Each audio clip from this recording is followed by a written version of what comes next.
बिस्मिल्लाहिर्रहमानिर्रहीम, अस्सलाम वालेकुम। प्रोग्राम आपकी आवाज़ में मुझे कहते हैं जी जुबैर साजिद ढिल्लू। नाजरीन, आज तजदीद अहद का दिन है। 23 मार्च 1940 को करारदाद पाकिस्तान मंजूर हुई।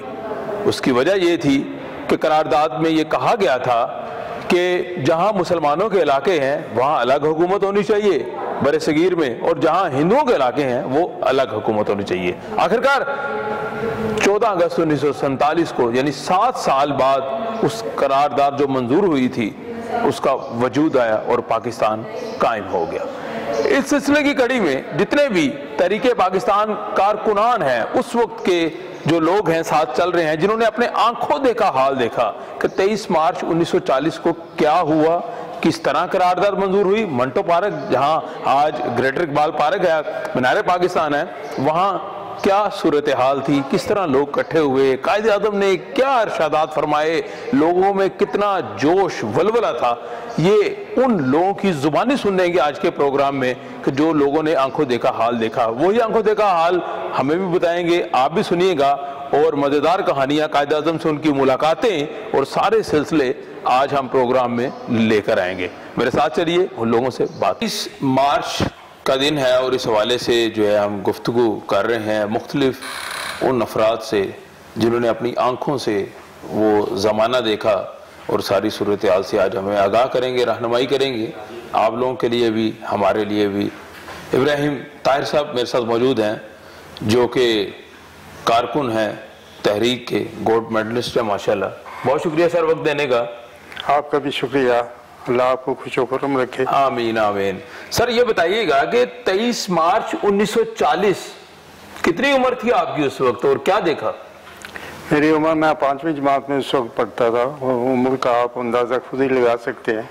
एक्चुअली ये करारदाद पाकिस्तान जिसको हम कहते हैं, ये करारदाद लाहौर थी। एक्चुअली करारदाद लाहौर थी, ठीक है, और इसको हिंदू प्रेस ने करारदाद पाकिस्तान करार दिया था, ठीक है। तो अल्लाह की रहमत से हिंदुओं के मुंह से निकले हुए अल्फाज 7 साल के बाद अपने हकीकत में सामने आ गया, मुल्क का क़याम अमल में आ गया। और मैं आपको ये बताऊं, ये एक मौजज़ा है, पाकिस्तान का क़याम एक मौजज़ा है। आपको याद होगा, अगर आपने तारीख में पढ़ा होगा, कि रमज़ान का महीना था, 27वीं की शब थी, जिसको हम शब कदर कहते हैं। बेशक बेशक। लाखों करोड़ों फरिश्ते इंसान की किस्मत बदलने के लिए ज़मीन पे उतरते हैं। अल्लाह ताला का ये बिल्कुल ऐसे ही अपने कुरान पाक में जिक्र है।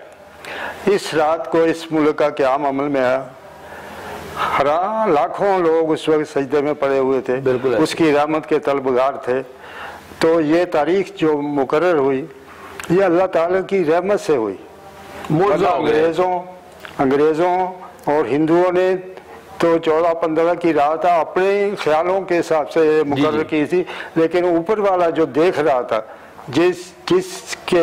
जिसको मैं कहता हूँ ये मौजज़ा, उसके अहकाम के तहत बेशक पेश आया। अल्लाह ताला की ये रहमतें हमारे शामिल हाल हैं और इंशाअल्लाह शामिल हाल रहेंगी। आप ये देखें कि हमारे मुल्क की मिट्टी में खुशबू है, हमारे मुल्क के फलों में खुशबू है, हमारे मुल्क के फूलों में खुशबू है, और ये सारी चीज़ें मैं तो दुनिया भर घूमा हूँ। अल्लाह ताला की ये रहमत ख़ास कर इस खित्ते पे है कि इसकी हर चीज़ में खुशबू है। बेशक हमारा चावल दुनिया का बेहतरीन चावल गिना जाता है। मैं जिस मुल्क में गया हूँ वहाँ पाकिस्तान की कोई चीज़ नज़र आए या ना आए, लेकिन अपना चावल जरूर नजर आता है। अच्छा सर बताइएगा कि जो 23 मार्च 1940 आप कह रहे हैं कि आप गालिबन 5वीं जमात में थे, तो क्या मनाज़र क्या थे उस वक्त के? मतलब आप, मैं एक ही बात आपको बताता हूँ। मेरे बड़े भाई बहुत मशहूर साथी हुए हैं, मीम शीन के नाम से वो लिखते रहे हैं, मियाँ मोहम्मद शफी जी, और सिविल एंड मिलिट्री गज़ट और डॉन अखबार के पहले एडिटर वो मुकर्रर हुए थे। ठीक है। कायद आज़म के हुक्म से डॉन अखबार निकाला गया था। जी जी। तो वो बताते थे कि एक टांगे वाला कायद आज़म की तकरीर सुन रहा था बड़े गौर से। ठीक है। तो मैंने उससे पूछा, भाई आपकी उनकी अंग्रेजी में तकरीर आपकी समझ में आ रही है? अच्छा। उन्होंने, टांगे वाले ने कहा, समझ में आए या ना आए, मेरा दिल कहता है कि ये बंदा, ये बाबा गलत नहीं कह रहा। जबरदस्त, ये मेरा दिल कह रहा है। बिल्कुल ठीक है। इसलिए कौम ने उनकी बात पे लब्बैक कहा। उसमें ना शिया था, ना सुन्नी था, ना कोई और मजहब का था, सब मुसलमान उनकी एक आवाज़, यक आवाज़ हो के तो पाकिस्तान का मुतालबा, पाकिस्तान का मतलब क्या, ला इलाहा इल्लल्लाह। तो ये एक मौजज़े की बात है। सर आपने कहा ये तहरीके लाहौर थी, असल में ये तहरीके करारदादे लाहौर थी, लेकिन हिंदू प्रेस ने इसको करारदादे पाकिस्तान शाया कर दिया, पाकिस्तान के नाम से शाया किया। बिल्कुल ठीक है। तो ये जब तहरीके लाहौर थी तो बाद वो शाया होगी करारदादे पाकिस्तान, तो क्या सोचा गया था तहरीके लाहौर जो है उसके बारे में, क्या सोचा गया था जो बाद में तहरीके पाकिस्तान बन गई? जैसा मैंने पहले किया कि अल्लाह ताला की हिकमत अमली थी। जी जी। इसमें उन्होंने, अल्लाह ताला ने हमें एक ऐसा रहनुमा दे दिया था जिसकी कमजोरी कोई नहीं थी। ठीक है। जिसमें ना वो झूठ बोलता था, ना वो मिस गाइड करता था, ना वो झूठे वादे करता था। अल्लाह ताला की रहमत से वो हमें ऐसा लीडर मिल गया। सबसे पहले तो अल्लामा इकबाल ने एक तसव्वुर पेश किया था जी इस मुल्क का। उस वक्त इसकी कोई हदूद मुकर्रर नहीं हुई थी, सिर्फ ये था, अल्लामा इकबाल ने ये तसव्वुर दिया था कि जिन इलाकों में मुसलमानों की आबादी है वो इलाके अलग स्टेट बननी चाहिए। बिल्कुल ठीक है। हिंदू की गुलामी, अंग्रेज की गुलामी से निकल के हम हिंदू की गुलामी में नहीं रह सकते। बिल्कुल। अल्लामा इकबाल का 1930 का तसव्वुर था जी जी, जो इलाहाबाद में उन्होंने पेश किया।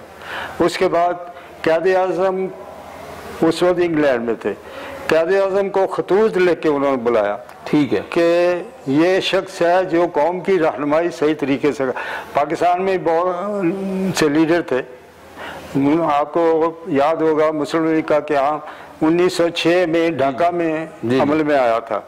उस वक्त से ये तहरीक चल रही थी, लेकिन कुछ वो तसव्वुर नहीं था जो अल्लामा इकबाल ने पेश किया। ठीक है। उसको अमली जामा कायदे आज़म ने बनाया, इनको खतूत लिखे, फिर ये बुलाया गया, इनको बुलाया। ठीक है। फिर उसके बाद 1936 के इलेक्शन में मुस्लिम लीग को कोई खास कामयाबी नहीं हुई थी।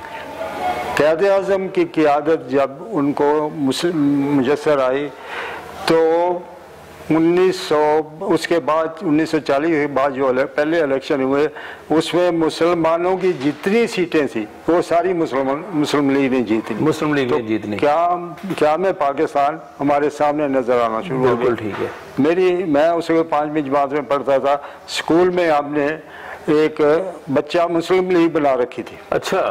ये उस स्टेट का जिक्र है जहाँ सबसे ज्यादा मुसलमानों का कत्लेआम, इस स्टेट का नाम था कपूरथला। ठीक है। और एक दूसरी स्टेट, 6 स्टेट थी जिसका नाम था पटियाला। इन दो स्टेट्स में मुसलमानों की आबादी 68% थी। ठीक है।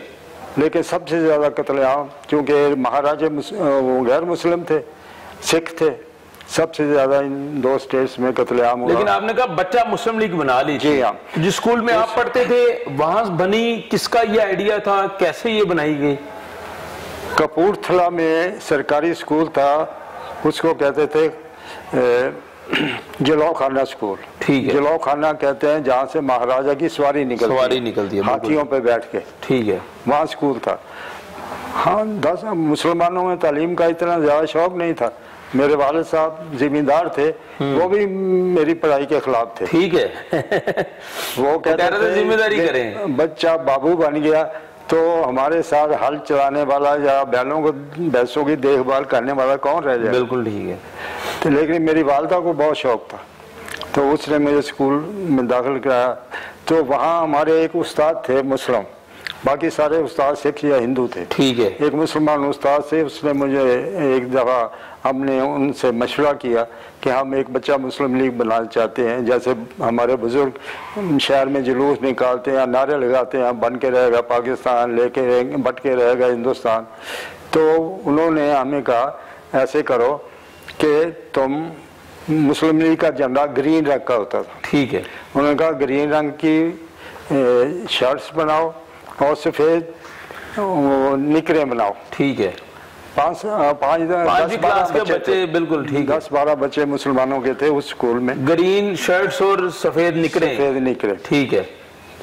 वरना तो हिंदू असातिज़ा थे वो या धोतियां बांध के आते थे, सिख भी धोतियां बांध के आते थे, सिर्फ एक मुसलमान उस्ताद थे जो शलवार कमीज पहन के आते थे और पगड़ी बांधते थे। ये उनका मशवरा था। हमने मुस्लिम लीग, बच्चा मुस्लिम लीग बनाई, जैसे आजकल यूथ लीग बनती है मुख्तलिफ जमातों में।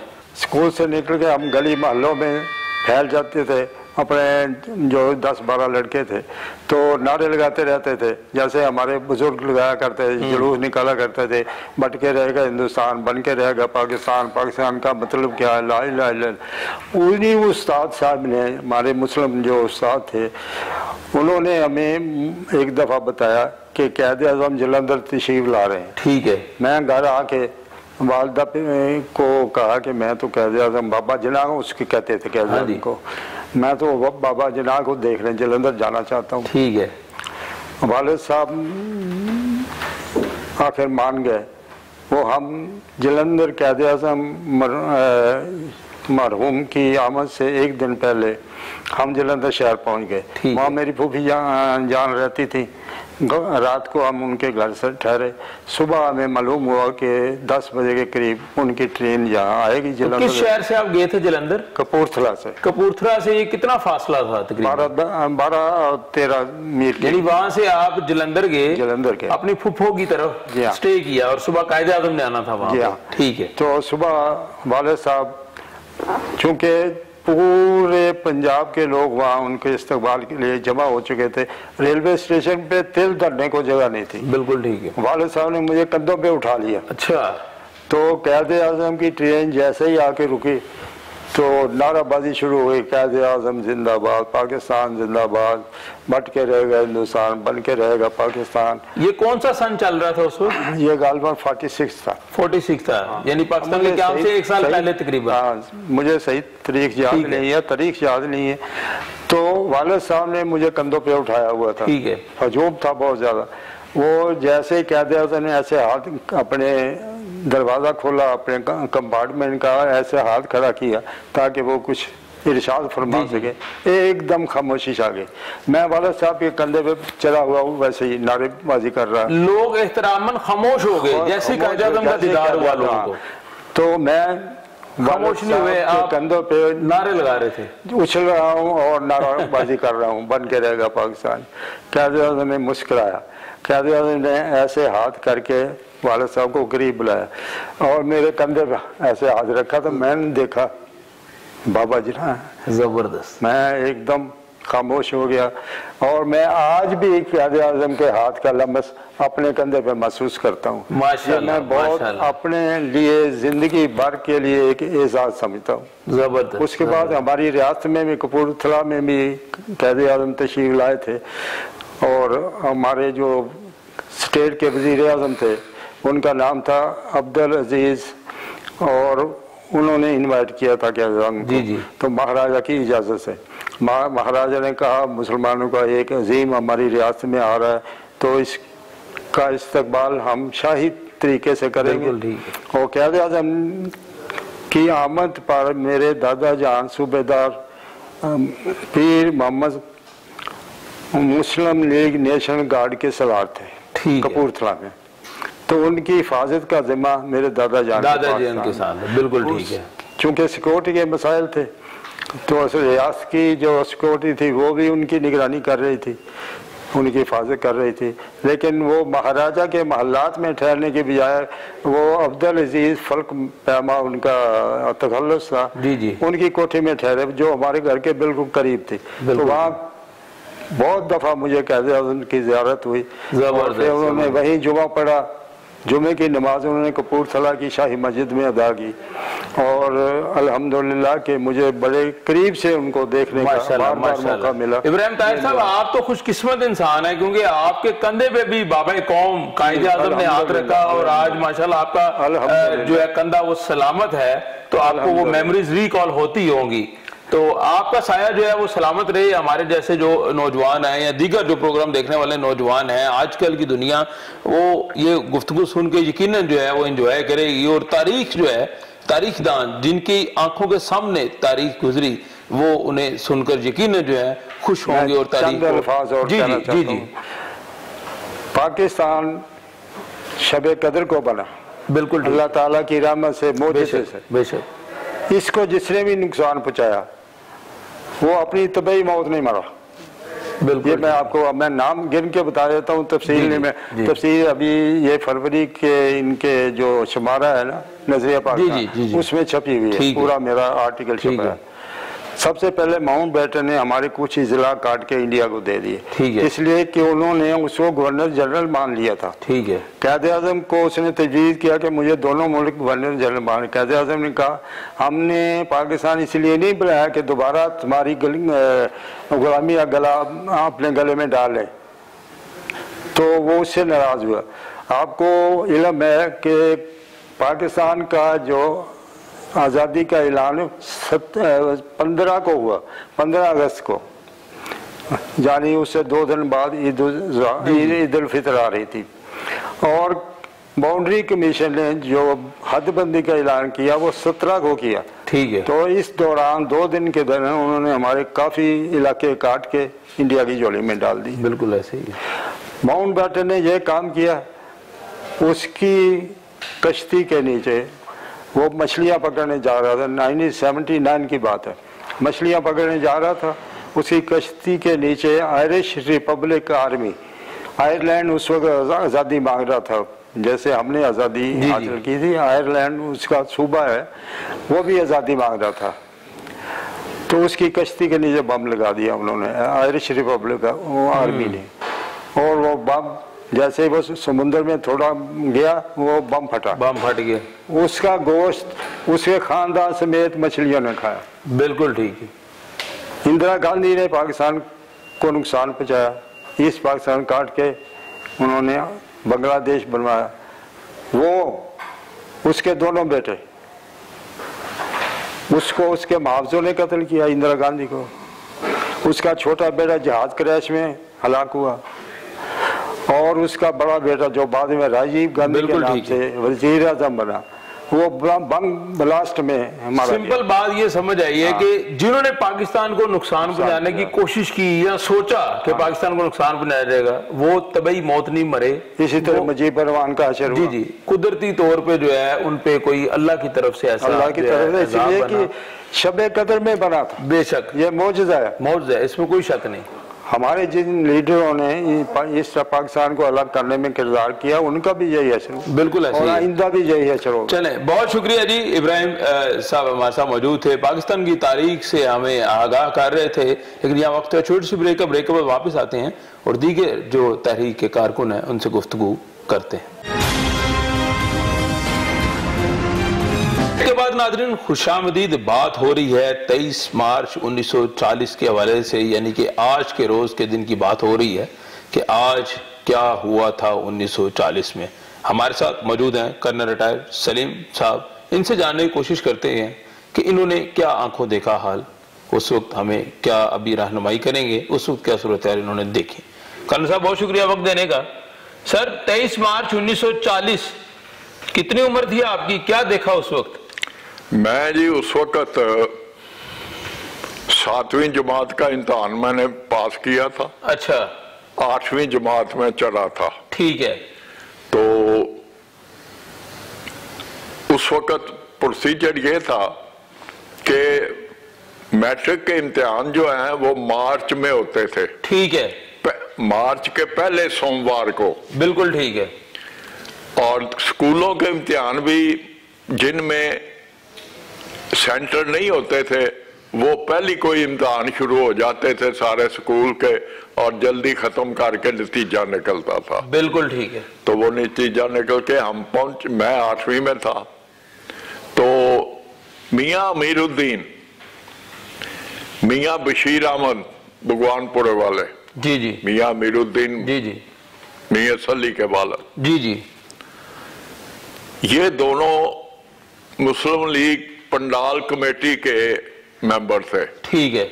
ये सांदा में तशरीफ लाए तो इन्होंने हमें, सांदा अगर जाएं तो लेफ्ट पे आप देखेंगे एक खुला सा मैदान आज भी है, वो तकिया नंबर 12 कहलाता है। ठीक है। पूरे लाहौर में बड़े तकिए थे, सब पे कब्जा ग्रुपों ने कब्जा कर लिया, लेकिन वो एक अभी भी कायम है जो हमने कायम रखा हुआ है। ठीक है। तो वहां पर आए तो हम लड़के खेल रहे थे वहां, तो उन्होंने कहा कि देखो बच्चों, मुस्लिम लीग का इजलास है, वहां पंडाल को सजाने के लिए हमने वो झंडियां लगानी है। ठीक है। तो आप कल से हम टांगे भेजेंगे, आप वहां आए तो आप मदद करें, यानी मंटो पार्क में आके मदद करें, झंडियां लगानी है। झंडियां लगा। बिल्कुल ठीक है। तो वो जी हम को मेरा ख्याल है 2 टांगे होते थे, उनमें कुल 8-8, 10-10 बच्चे बैठ जाते थे। ठीक है। हम छोटे छोटे जी जी जी जी, कुछ अहदे में बैठ गए, कुछ सीटों में बैठ गए। तो वो 2-4 दिन हम वहां जाते रहे, वो झंडियां पंडाल के अंदर लगाते रहे। अच्छा, पहले वो धागा लगा होता था, उसके अंदर वो लेवी लगा कर देते थे, तो वो करते थे। वो जिस वक्त हो गया तो आप ये ख्याल करें कि आज तो वो नहीं है। लाहौर में मार्च के आखिरी हफ्ते एतवार को चिरागों का मेला होता था, मेला माधो लाल हुसैन। बिल्कुल ऐसे ही है, सही कह रहे हैं। वो मेला मुसलमानों का अकेले का नहीं होता था, हिंदू, मुसलमान, सिख, ईसाई सब का होता था। ठीक है। क्योंकि उसके बाद फसल की कटाई होती। जी जी। तो वो इस वास्ते यहाँ गहमा गहमी उसकी भी थी। तो वो हम जिस वक्त अजलास शुरू हुआ, ये जरूर उसमें एक बहुत बड़ा फर्क था कि पूरे हिंदुस्तान से मुसलमान आए हुए थे। ठीक है। हर अपनी हैसियत के हिसाब से आए हुए थे। तो मिंटो पार्क में बड़ी गहमा गहमी थी। तो जलसा एक का मुझे याद है अच्छी तरह से, वहां पे दरियां थी, नीचे दरियां बिछाई हुई थी। जी हाँ, उसके ऊपर बैठते थे, ज्यादा आदमी उस पर बैठते थे। ठीक है। उसका टिकट था 6 आने। 6 आने दरियों का टिकट था। जी हाँ, जबरदस्त। और जो हम लोग बच्चे थे परचून माल हमें वो मुफ्त बैठाए थे, बच्चों को मुफ्त बैठाते थे। और जो सीनियर सिटीजन थे उस वक्त, उन्होंने 6 आने लेते थे दरियों पे बैठाने के। दरियों पे। ठीक है। एक जलसा शामिल था, ये 23 तारीख का ही जी, 23 तारीख वाले दिन, तो हजरत कायदे आज़म मोहम्मद अली जिन्ना रहमतुल्लाह अलैह रोस्टम पे तकरीर कर रहे थे। ठीक है।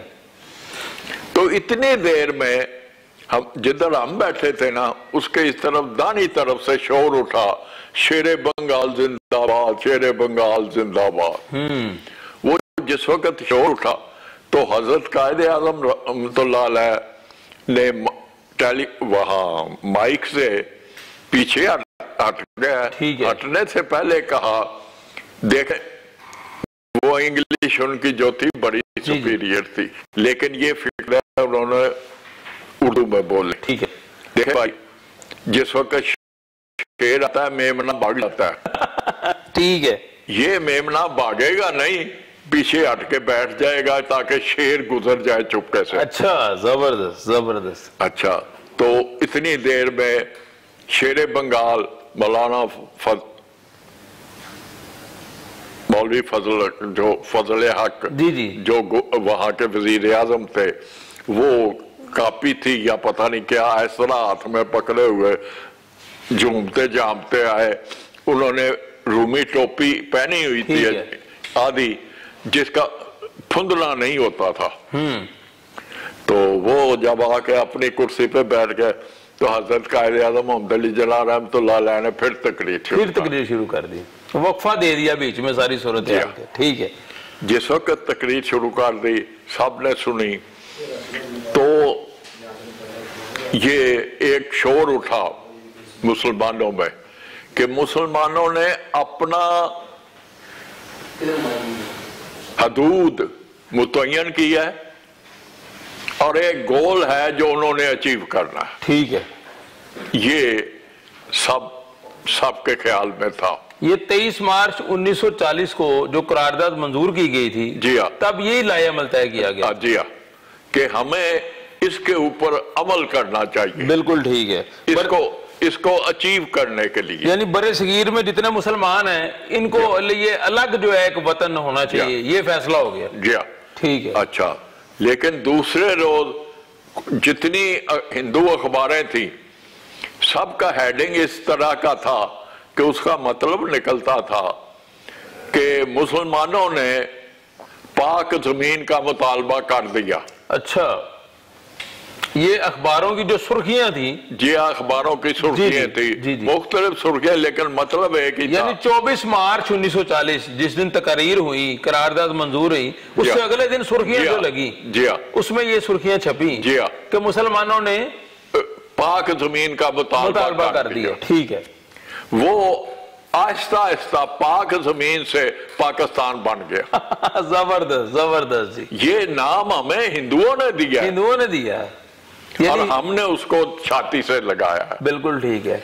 और वो उनकी गलती समझे या हम अपनी खुशकिस्मती समझे? जी हाँ, ठीक है। तो ये मुतालबा शुरू हो गया। मुसलमानों की हालत ज़ार बहुत बुरी थी। ठीक है, आप मेरे नुक्ता निगाह से ये देखें, जिस वक्त अंग्रेज हिंदुस्तान आया तो हिंदुस्तान मुख्तलिफ रियासतों में बटा हुआ था। ठीक है, बिल्कुल ऐसे ही। कुछ रियासतें मुसलमानों के पास थी, ज्यादा हिंदुओं के पास थी। सबसे पहला हमला उन्होंने सिराजुद्दौला पे किया। ठीक है, आप ये देखेंगे मक्कारी से उन्होंने सिराजुद्दौला को शिकस्त दी। फिर उसके बाद बाकी मुसलमान रियासतों पर कब्जा किया, लेकिन वो मुसलमानों ने कोई रियासत मुकाबले के बगैर नहीं दी। बिल्कुल ऐसे ही है, डट कर मुकाबला किया मुसलमान, डट कर मुकाबला किया जितना उनकी हद थी। ठीक है, सुल्तान टीपू तक, सुल्तान टीपू को भी जो उन्होंने शिकस्त दी वो धोखे से दी। धोखे से दी, लड़के नहीं ली, साजिश करके दी ना, पूरा उसका प्लान उन्होंने मक्कारी से ली। ठीक है, लेकिन एक रियासत हिंदू ने भी अंग्रेज का मुकाबला नहीं किया। बिल्कुल ठीक है, जिधर अंग्रेज जाता था सर झुका देते थे, लेकिन मुसलमान नहीं झुकाते थे। मुसलमान ने नहीं किया, मुसलमान ने मुकाबला किया, डट के किया। अच्छा, मुझे ये बताएं कि 23 मार्च 1940 को जब तकारीर हुई तो करारदाद मंजूर की गई, वहां उस वक्त कायदे आजम ने जो है वो लोगों से क्या हलफ लिया था जब करारदाद मंजूर की गई? नहीं, कोई हलफ नहीं, सिर्फ वहां स्टेज से ऐलान हुआ था। ठीक है, कि ये मेरा ख्याल है उस वक्त नवाब ममदोट थे जो वहां पे हजरत का पंजाब के सदर थे। ठीक है, मेरा ख्याल है मुस्लिम लीग के सदर जो थे, सदर थे। ठीक है, उन्होंने कहा कि आपको ये मंजूर है, तो सब ने जो बैठे हुए थे कुर्सियों पे नीचे, उन्होंने कहा जी मंजूर है, मंजूर है, मंजूर है। और वो करारदाद ये थी कि जितने ये मुसलमान हैं, हाँ, जितने, जहां मुसलमान ज्यादा वहां मुसलमानों की हुकूमत, जहां हिंदू ज्यादा वहां हिंदुओं की हुकूमत। वतन का मुतालबा नहीं था उसमें जी, कुछ नहीं था, कोई ऐसा कुछ नहीं था। ये उन्होंने कहा था कि ये समझने की बात है हमारे लिए भी, सबके लिए, कि जहां मुसलमान ज्यादा है वहां मुसलमान आबाद हो जाए, उनकी हुकूमत आ जाए। नहीं, हुकूमत, अच्छा, लफ्ज हुकूमत का था, हुकूमत आ जाए। जी हाँ, और जहां हिंदू है वहां हिंदुओं की हुकूमत आ जाए, वहां हिंदुओं की आ जाए। लेकिन अगले दिन जो हिंदू प्रेस थे, जी अखबारात, उन्होंने सुर्खियां लगा दी कि मुसलमानों ने पाक जमीन का मुतालबा कर दिया। जी हाँ, जी हाँ। तो उससे फिर पाकिस्तान का कॉन्सेप्ट आ गया, वो आहिस्ता आहिस्ता लफ्जी पाकिस्तान। बिल्कुल ठीक है, बिल्कुल ठीक है जी। बड़ी जबरदस्त बात बताई है जी कर्नल सलीम साहब ने कि असल जो हकाइक हैं वो ये थे कि जो मुतालबा किया गया था वो मुसलमान और हिंदुओं की अलग अलग हुकूमतों का था, लेकिन जो सुर्खियां लगी इंडियन प्रेस की, यानी इंडियन तो नहीं, जो हिंदुओं के प्रेस थे उस वक्त बड़े सगीर में, तब ये इस बात सामने आई कि मुसलमानों ने पाक जमीन का मुतालबा किया है। यह वक्त है छोटी सी ब्रेक में वापस आते हैं और दीगर शख्सियात से बात करते हैं। नाज़रीन खुशामदीद, बात हो रही है 23 मार्च 1940 के हवाले से। इस हवाले से जो है वो हमारे साथ मौजूद हैं कर्नल रिटायर्ड सलीम मलिक साहब, जिन्होंने आंखों देखा हाल ब्रेक से पहले बयान भी किया और बताया कि 23 मार्च 1940 के रोज़ मंटो पार्क में किस तरह तकारीर हुई, किस तरह लोग इकट्ठे हुए और ये खुद वहाँ पे मौजूद थे जब वहाँ पे ये इन्हें बुलाया गया इंतज़ामिया की जानिब से, तो झंडियाँ लगाने के लिए बुलाया गया कि मंटो पार्क में आएँ और झंडियाँ लगाएँ और इंतज़ामात करें, और 23 मार्च की सारी तकारीब हुई। उसके बाद उन्होंने ये भी बताया कि जो लोग दरियों पे बैठते थे ग्राउंड में, उनको 6 आने देना पड़ते थे और बच्चों को जो है मुफ्त बिठाया जाता था। कर्नल साहब, ये बड़ी जबरदस्त बात है कि बच्चों को तब प्रिविलेज मिली कि मुफ्त में आए बैठे और जो बड़े हैं वो 6 आने दें, और वो 6 आने जो इकट्ठे हुए उससे क्या फंड इकट्ठा किया जाता था? वो मुस्लिम लीग के फंड में जाता, मुस्लिम लीग के फंड में जाता था। आपको अगर याद हो तो हजरत कायद-ए-आज़म मोहम्मद अली जिन्ना रहमतुल्लाह अलैह ने जब पाकिस्तान मूवमेंट चल रही थी जी, मुस्लिम लीग के पास कोई बड़ा या बड़ा ठीक है बिजनेसमैन नहीं था, सब मजदूर थे, यानी फाइनेंशियली कमजोर थी मुस्लिम लीग, तब फाइनेंशियली बहुत करीब थे। ठीक है, तो वो हजरत कायद-ए-आज़म मोहम्मद अली जिन्ना ने एक दफा कहा था कि मुझे चांदी की रियोड़ियां दे और इंशाअल्लाह पाकिस्तान बनेगा। वाह, जबरदस्त। मतलब है चंदा तो दें कोई। हाँ, ये तरीकाकार था उनका फंड रेजिंग का। और जो मुस्लिम लीग के फंड होते थे उसके ऊपर वो इस तरह बैठते थे कि एक पाई भी खर्च करने के लिए 20 दफा सोचते थे कि ये मुस्लिम लीग के फंड हैं, इसको इस्तेमाल जो है ना एवं नहीं किया जाएगा। बिल्कुल ठीक है। अच्छा कर्नल साहब, ये बताइएगा कि 23 मार्च 1940 को तो आप वहां पे आए, मंटो पार्क को सजाया, झंडियां लगाई, तकारीर हुई, वो सारी सूरत से आगाह किया, तो आप बता रहे थे कि कायदे-आज़म से जारें भी खाई हैं आपने। देखिए, जारें तो एक जवानी का वाकया था। अच्छा, वो बता दें, हमारे साथ शेयर करें ना, क्यों आपको जारें पड़ी? 1946 की इलेक्शन हम जीत चुके थे। ठीक है। मुस्लिम लीग ने, मुस्लिम स्टूडेंट फेडरेशन ने जुलूस निकाला, हमारा मोहम्मद मालिक मेरा क्लास फेलो था। ठीक है। उसके सर में ईंट लगी, वो बेचारा फौत हो गया। अच्छा, शहीद हो गया। ठीक है। उसके बाद हमें उम्मीद थी कि मुस्लिम लीग ने 5 की सवा बाकी सब सीटें जीती हैं। ठीक है। तो जमहूरियत के इखलाक के लिहाज से मुस्लिम लीग को मिलेगा कि आओ के वजारत बनाए। बिल्कुल ठीक है। अंग्रेज ने मुस्लिम लीग को नहीं बनने दिया। कांग्रेस, जिसका वो बहुत बड़ा मुखालफ था, जिसने अभी क्विट इंडिया मूवमेंट चलाई थी, ठीक है, उसके साथ मिलकर वजारत बना ली, मुस्लिम लीग को नहीं बनाने दी। ठीक है। तो मौलाना अबुल कलाम आजाद दिल्ली से लाहौर आए हुए थे। ठीक है। ये फ्लैटी होटल का जो दरवाजा है ना, जी जी, इधर वाबना हाउस की तरफ जी से, जी, इधर से लेफ्ट पे 2 मंजिला बिल्डिंग थी। बिल्कुल ठीक है। तो उसके 2 कमरों में मौलाना अबुल कलाम आजाद ठहरे हुए थे। ठीक है। वहां ठहरे हुए थे तो हमें पता चला, वो यही आए कि जी कांग्रेस के साथ मिलकर वजारत बनाई। ठीक है। 3-4 लड़के थे बेवकूफ, उस वक्त के नौजवान बेवकूफ कर अच्छा, जिनमें अब्दुल सत्तार नियाज़ी भी शामिल था। ठीक है। ये उस वक्त मौलाना नहीं बने थे। अच्छा, अभी अब्दुल सत्तार नियाज़ी थे हमारे। ठीक है, बिल्कुल ठीक है। तो वो फैसला हुआ कि एक इनमें से 5 में से पर्ची निकाली जाए। ठीक है। जिसकी पर्ची निकलेगी वो ये बातें जाके अबुल कलाम आजाद साहब को कहेगा। बिल्कुल ठीक है। वो बदकिस्मती से मेरी चीज निकला, आपकी पर्ची निकल आई। वो पर्ची जिस वक्त निकली तो मुझे उन्होंने 2 दिन पढ़ाते रहे। ठीक है। मैं याद करता रहा याद कर लिया तो जिस रोज डी डे जिस वक्त था वो अबुल कलाम आजाद अपने कमरे में थे। ठीक है। उनके साथ एक दो और आदमी होंगे। आप पहुंच गए वहां पे?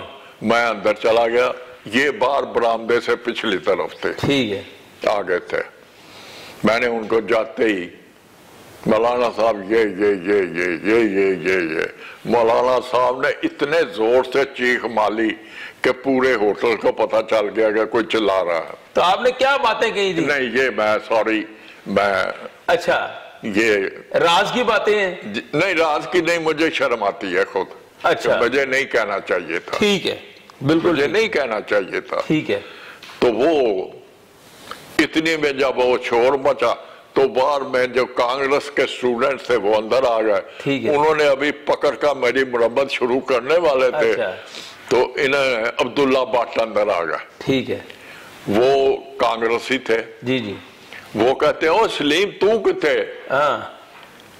मौलाना कहते हैं तुम इसे जानते हो? वो कहते हैं हाँ सर मैं बहुत जानता हूँ। कितना जानते हो?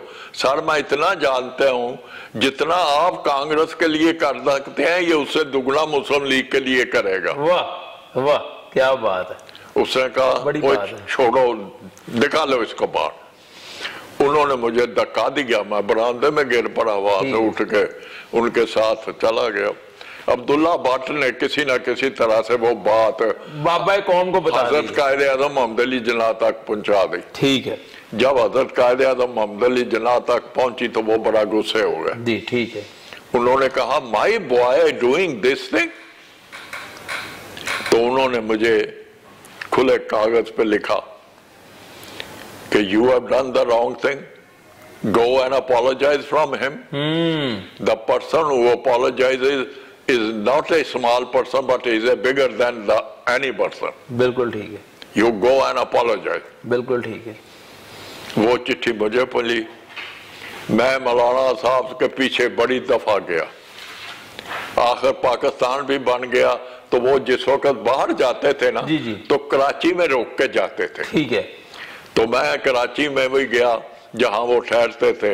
उन्होंने कहा मौलाना साहब ने कहा है कि मैं उसको बिल्कुल नहीं मिलूंगा। नहीं मिल सकता। आपने कोशिश की मिलने की? तो अच्छा। लेकिन उसको मेरी एक ही रिक्वेस्ट है कि ये मुल्क बन गया है, वो सही थे, अभी इसकी खिदमत करें, मुल्क की खिदमत करें। यही माफीनामा है। मुलाकात नहीं हुई फिर आपकी? नहीं मौलाना से मेरी नहीं हुई क्योंकि उन्होंने इनकार कर दिया। इनकार कर दिया। तो फिर आज भी आपको रंजिश है कि नहीं वो नहीं अल्फाज नहीं कहने चाहिए? मैं आज भी आपको वो दुख है कि आपको वो नहीं कहना चाहिए था? मेरे लीडर ने मुझे कहा है कि तुमने गलती की है। बिल्कुल ठीक है, बिल्कुल ठीक है। और मुझे कमीशन भी इसी पे मिल गया था। बिल्कुल ठीक है, बिल्कुल ठीक है। क्योंकि मैंने वो चिट्ठी साथ लगाई हुई थी अपनी अर्जी के। बिल्कुल ऐसे ही है। तो एक दो अंग्रेज ब्रिगेडियर थे, एक मेजर जनरल अकबर थे। ठीक है। जो आखिरी इंटरव्यू ले रहे थे। अच्छा, अब आपकी मुलाकात नहीं हुई लेकिन उन्होंने पैगाम पहुंचाया आपको जी कि बस यही माफीनामा है कि आप मुल्क की खिदमत करें। जी हाँ। तो आज माशाल्लाह आप खिदमत कर रहे हैं उसी जज्बे से, उसी गुफ्तगू की। नहीं, मेरी तरह जो भी मुस्लिम स्टूडेंट फेडरेशन का है वो अपनी जिंदगी तक ये करता रहे। चलें, बहुत शुक्रिया जी, बहुत शुक्रिया।